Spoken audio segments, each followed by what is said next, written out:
sitting in your van, driving, the smell of wood smoke wafting through the window as you daydream.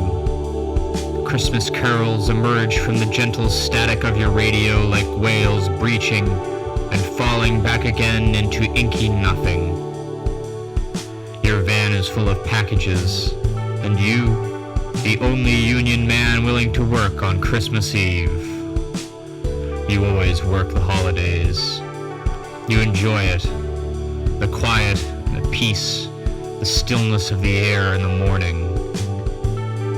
You find that in work you have purpose, belonging, things that family hadn't been able to provide in some time, so you work. But it was still a painful time of year, full of reminders of happier times. Even now, arriving at your first stop, you stand outside looking in from the cold to the warm interior.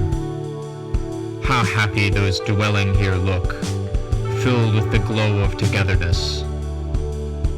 You ring the bell, and you smell a rush of ginger and pine on the door's opening.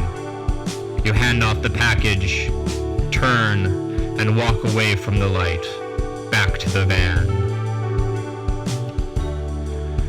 The day drags by, one happy homestead after another, each a different version of familial bliss, twinkling from behind frosted glass. But you, unaffiliated, move on, a nomad in the dwindling light of another Christmas Eve. The snowfall has begun heavy, slowing you and muffling your progress.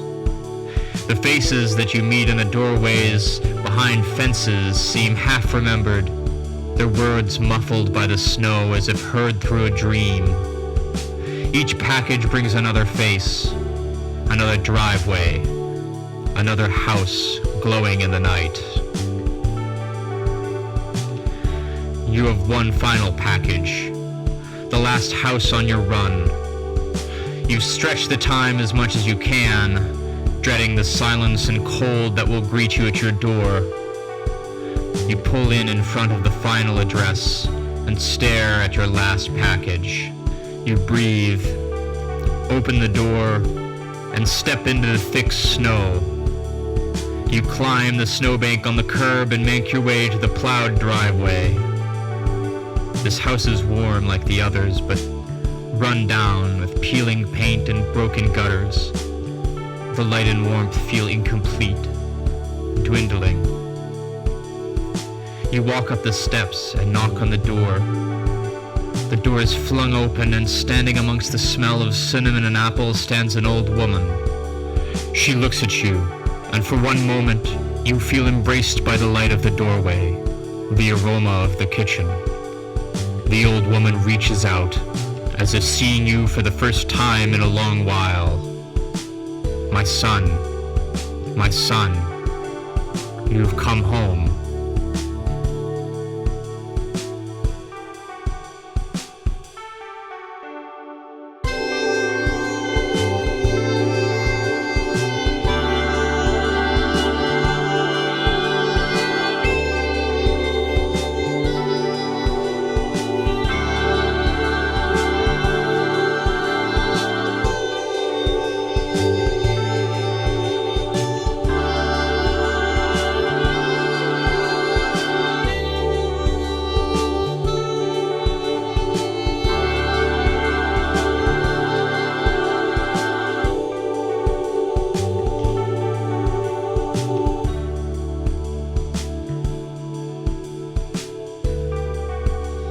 She turns and walks inside, leaving the door open behind her.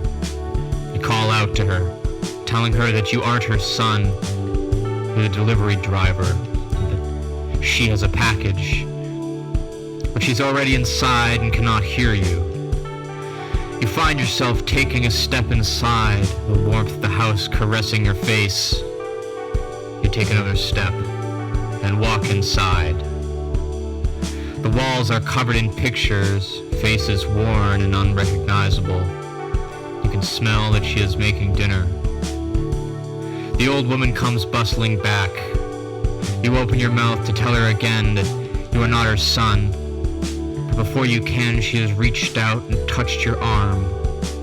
She is looking at you, and in her eyes you can see that you have made her Christmas complete. You're so swept away that you find yourself taking off your shoes, hanging up your coat. Though she is visibly frail, she leads you into her living room and sits you on a plastic-covered couch. You explain to her again that you aren't her son, that you're a stranger. The words are bitter in your mouth, instantly regretted. But the old woman has paid no mind.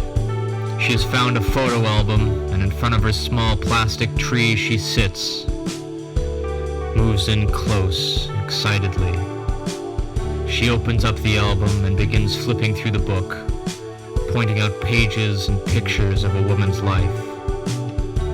This is me. This is me. She finds a page and stops. This is you. You look down at the page, yellowed with age. A young woman holds a baby in front of a glowing Christmas tree. This is me, you say, and the woman hugs you.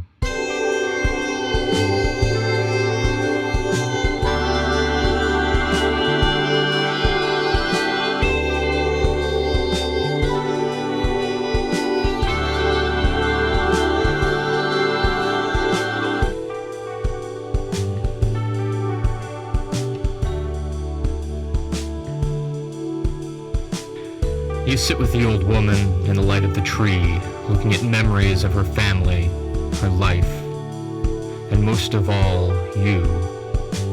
Each picture a story, each face a faded memory. You can feel the weight of what she shares as you sit huddled together on her couch. She puts the album down and takes you to her front room where she has prepared dinner.